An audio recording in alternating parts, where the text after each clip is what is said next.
पोन्नन बेडूक त्याच्या गावामध्ये दुष्काळ पडल्यामुळे आणि अन्न नसल्यामुळे दुसऱ्या गावाच्या शोधात निघाला.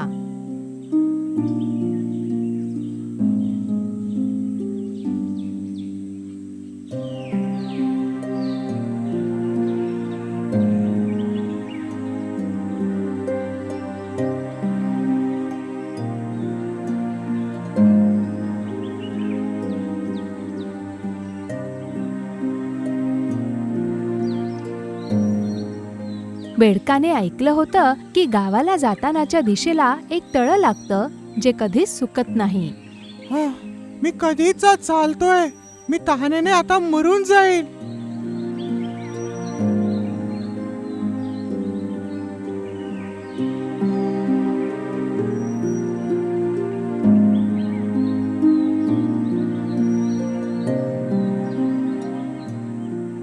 दूरवर एक बगीचा दिसल्यावर पोन्नन बेडूक आनंदात उड्या मारू लागला.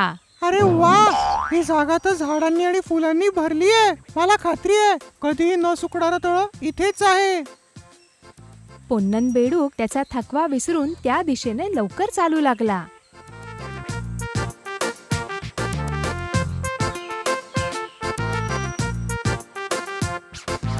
त्या तळ्यामध्ये काही सुंदर सुंदर मासोळ्या राहायच्या, पण त्या मासोळ्यांना त्यांच्या सुंदरतेचा खूपच अहंकार होता. मैत्रिणींनो, ज्या पद्धतीने काल तुम्ही त्या कावळ्याला घाबरवलं होतं ना, मला खूप आवडलंय. आपल्याला कोणा मित्राची गरज नाहीये, पण सगळे पुरेसे आहोत. हो हो, आम्हीच पुरेसे आहोत. शेवटी ही आमचीच तर जागा आहे. आपण इथे कोणाला येऊच नाही देऊ. अरे मित्रांनो, अशी उडी तर मारून बघा, खूप मजा येते. अरे मित्रांनो, ते बघा, एक बेडूक येत आहे. हे इकडे नाही, हा तर कुठे दुसरीकडेच चालला आहे. अरे नाही नाही, हा तर याच दिशेला येतोय. हा किती विचित्र दिसतोय. जर का हा याच दिशेला येत असेल तर आपण त्याला हकलायला हवं. मला विचित्र बेडकासारखे दिसणारे जीव बिलकुल नाही आवडत. येऊ द्या त्याला, आपण त्याला चांगला धडा शिकवून परत पाठवून देऊ. तोपर्यंत पोन्नन बेडूक तिथे पोहोचला होता आणि त्यावेळेस सगळ्या मासोळ्या कमळाच्या झाडाच्या मागे लपल्या. पोन्नन बेडूक तळ्यात उतरून पोट भरेपर्यंत पाणी प्यायला. हो, मी तर तृप्त झालो. तू कोण आहेस? ऐकू नाही आलं का? कोण आहे तू? इथे का बरं आलाय? हा आमचा तलाव आहे. हाय मित्रांनो, मी पुन्नन. मी खूप दुरून आलोय. मी इथे पाणी पाहिलं आणि मला खूप तहान लागली होती, म्हणून मी इथे आलो. याचा अर्थ या तलावात अजून कोणी पण येऊ शकतं का? इथे फक्त आमच्यासाठी अन्न आणि पाणी आहे. आम्ही हे असंच कोणालाही नाही देऊ शकत. चालला जा इथनं. अरे तुम्ही असं का बोलता? मी दुसरीकडे कुठे जाऊ? मला दुसरी कुठलीच जागा माहिती नाहीये.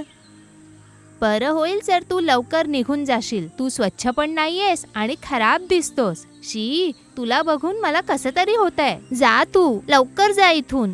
तुम्ही माझ्यावर अशी बंदी घालू नका. तुम्ही मला तुमचा मित्र नाही बनवू शकत का? शी, तुला आम्ही आमचा मित्र बनवू? शी, जरा आमच्याकडे बघ तू. या पृथ्वीवर आम्ही सगळ्यात सुंदर आहोत. बघ आमच्याकडे, आमची सुंदरता बघ. आम्ही तुला घेऊ. तू इतका खराब दिसतोस, आम्ही तुझ्या सोबत राहू. शी शी, कुरूप बेडूक. मैत्रिणींनो, या मूर्खाची इच्छा तर बघा. याला आपल्या सोबत मैत्री करायची आहे. वाह, काय इच्छा आहे.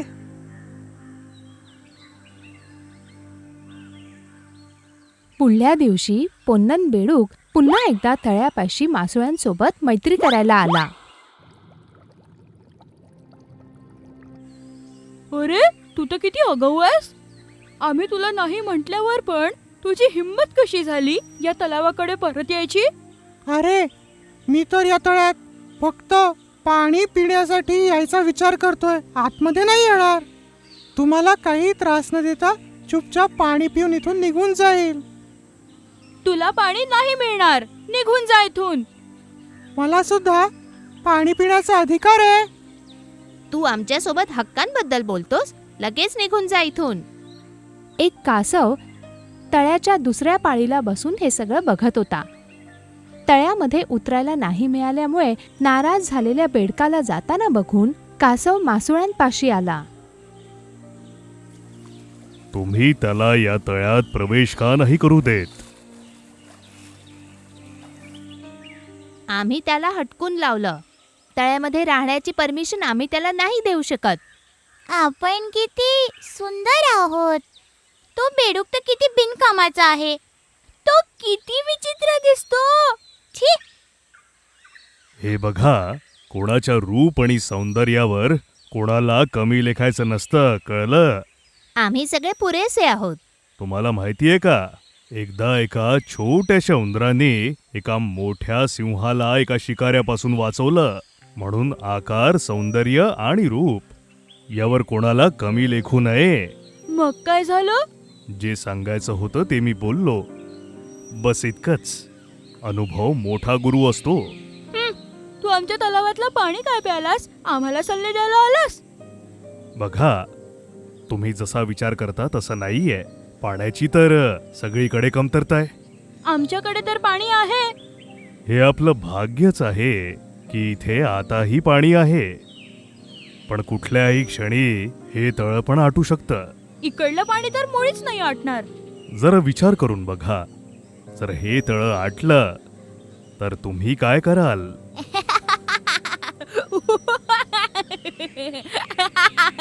हा कासव किती बावळट आहे. तुम्हाला एक गोष्ट माहितीये, तुम्ही सगळ्या फक्त पाण्यात जगू शकता, पण तो बेडूक जमिनीवरही जगतो आणि पाण्यातही तसाच जगू शकतो. म्हणून त्याला कमी लेखू नका. त्या कासवाचं म्हणणं तुम्ही ऐकलं का? हा तर आपल्यालाच सल्ले द्यायला निघाला होता. हो हो, आपल्या दयेनी पाणी पिल्याच्या नंतरही हा कासव किती अहंकारी आहे. अशाच एके दिवशी एक मच्छीमार त्या तळ्यापाशी आला.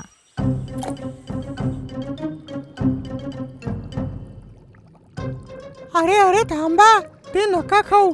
हा धोका आहे. हा तुम्हाला पकडायला टाकलेला काटा आहे.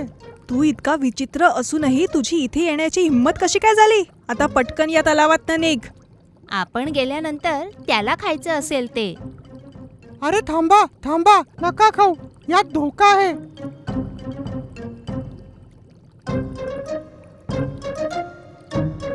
अरे अरे. जर आम्ही याला पकडून घेतलं असतं तर? हो, हे धोकादायक होतं. तू आम्हाला माफ करू शकशील का? आम्ही तुझी खूप मजा घेतली, तरी पण आमच्यावर राग न धरता तू आमचे प्राण वाचवलेस. बेडूक दादा, आतापासून तू आमचा सगळ्यात चांगला मित्र झालास. तुला जितका वेळ या तलावात राहायचं आहे तू राहू शकतो.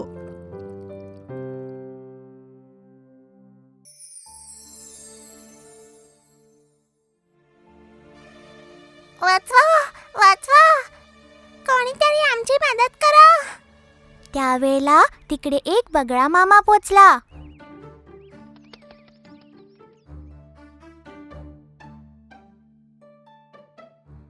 त्याला बघून त्या सगळ्या खूप खुश झाल्या.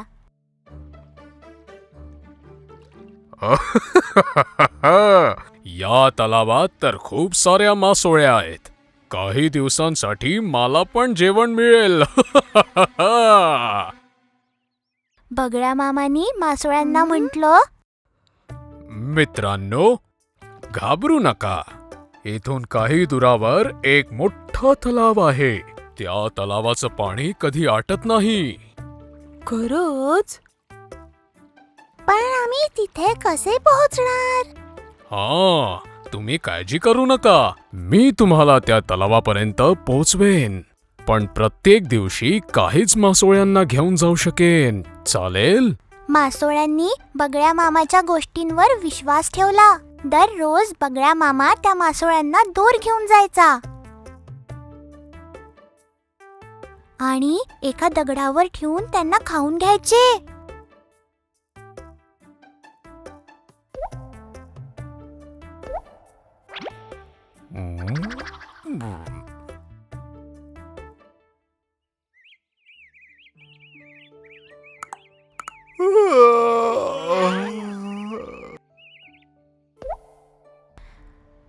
तलावाकाठी राहणाऱ्या एका खेकड्याला बगळ्या मामाची ही चाल एक दिवस समजली.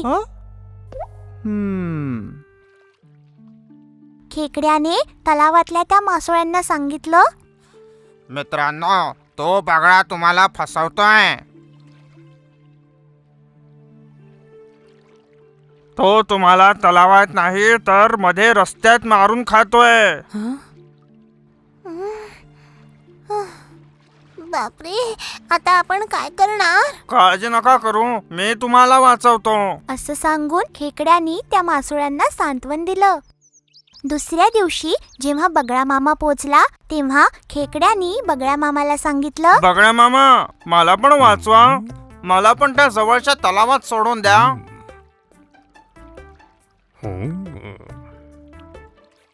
नक्की, का नाही? तू माझ्या खांद्यावर बसून जा.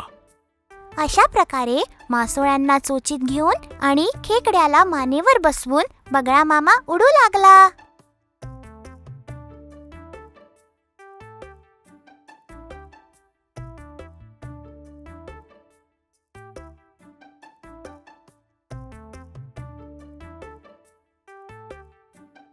दगडावर पोचून बगळा मामा एक एक करून मासोळ्यांना खाऊ लागला.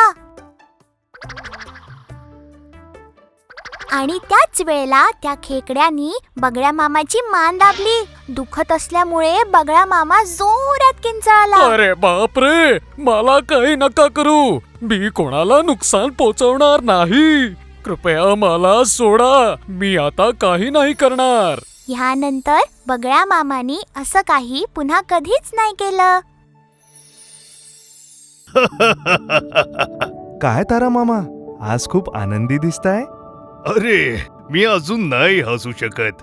हसून हसून माझं पोट दुखायला लागलंय. अरे तर हसणं बंद कर. जो जास्त हसतो ना तोच जास्त रडतो. अरे कसं नाही हसू. मळ वेचणारी मासोळी. माणसं किती मूर्ख असतात. काय झालं?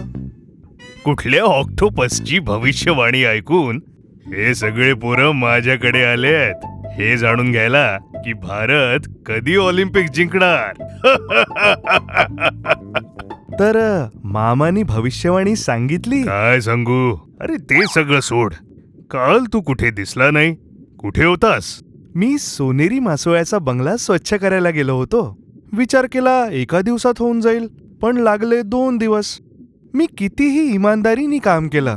ती सोनेरी मासोळी चुगल्या करतच राहते. सगळ्यांचा अपमान ऐकणंच माझी नियती आहे. अरे आता सोड, पण एक दिवस येईल जेव्हा तुला सगळे मानाने ओळखतील. हा, येईल कदाचित.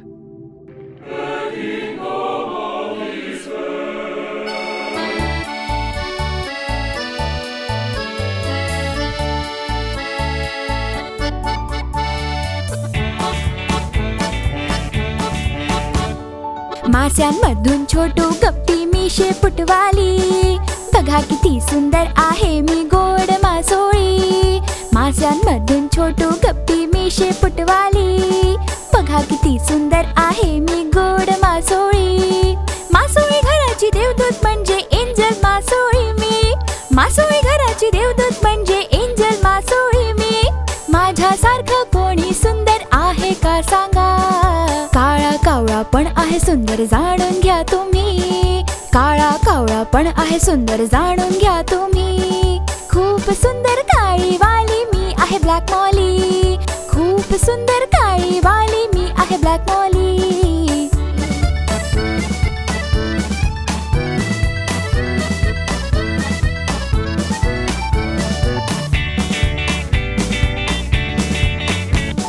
सोन्यासारखी आहे सुंदर सोनी मासोळी मी. सोन्यासारखी आहे सुंदर सोनी मासोळी मी. मासोळ्यांमधून सगळ्यात सुंदर सोनी मासोळी मी. मासोळ्यांमधून सगळ्यात सुंदर सोनी मासोळी मी. जन्मापासून सुंदर मळ वेचणारी मासोळी मी.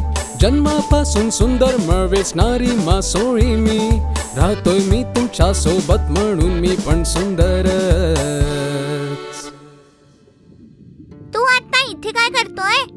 बोलवलं का? तुला या मासोळी घरात आमच्यासारख्या सुंदर मासोळ्यांसोबत राहायची अनुमती नाही. काम असेल तर बोलवून घेऊ, तेव्हाच येशील.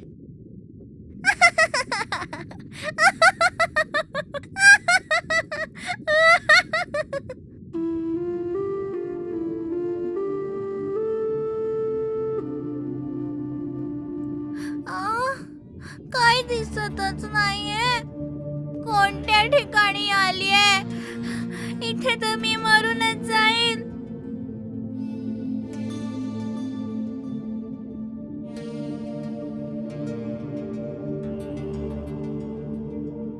मासोळी घरातले सगळे लोक पसरलेल्या घाणीमुळे हैराण आहेत. ही मळ वेचणारी मासोळी कुठे बरं गेली? जर घाण वाढली तर आपण जायचं तरी कुठे? याचा तोडगा लवकरच काढायला हवा. काय आपण सगळ्यांनी जाऊन तारा मामाला विचारायचं का? कोणाला पण विचारून घेऊ.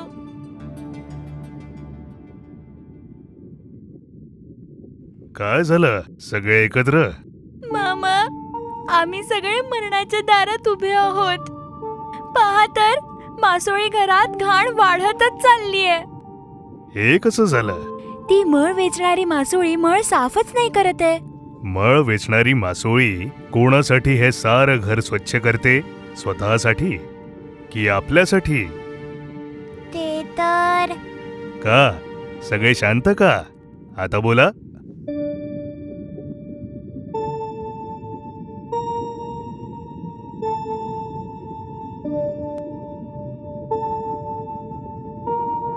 दादा, मळ वेचणाऱ्या मासोळीने आमच्याकरता केलेलं काम आम्ही पाहिलंच नाही. पण जर तिने नाही केलं तर आम्ही तर मरूनच जाऊ. आपलं सारं मासोळी घर साफ करणाऱ्या आणि आपला जीव वाचवणाऱ्या या मळ वेचणाऱ्या माशाची किंमत तुम्हाला कळलीच नाही.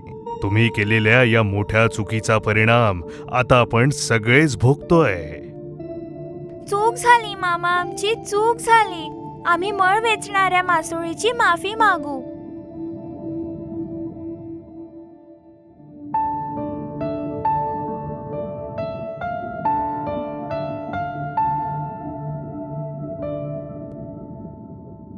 तारा मामा, ती पहा, मळ वेचणारी मासोळी दगडाखाली. मळ वेचणारी मासोळी, आम्हाला माफ कर ना. आम्ही आमच्या बोलण्यानी तुला खूप दुखवलंय. असं पुन्हा कधीच नाही होणार. सगळा आमचा मूर्खपणा समजून तू आम्हाला माफ कर ना. अरे मळ वेचणारी मासोळी, आपल्या मित्रांना वाचव. दोस्तांनो, माझं कोणाशीच काहीही भांडण नाही. जेव्हा माझ्याच भावांनी मलाच दोषी मानलं, मला खूप वाईट वाटलं जसं मी खूप एकटा पडलोय. म्हणून मी या मासोळी घराची स्वच्छता करणं पूर्णपणे विसरूनच गेलो. दोस्तांनो, 1 तासात हे मासोळी घर चमकेल. वेगवेगळ्या रंगात सगळे आम्ही पण आजपासून एक. वेगवेगळ्या रंगात सगळे आम्ही पण आजपासून एक. देवाच्या सृष्टीत सगळ्यात सुंदर आहे आम्ही. देवाच्या सृष्टीत सगळ्यात सुंदर आहे आम्ही.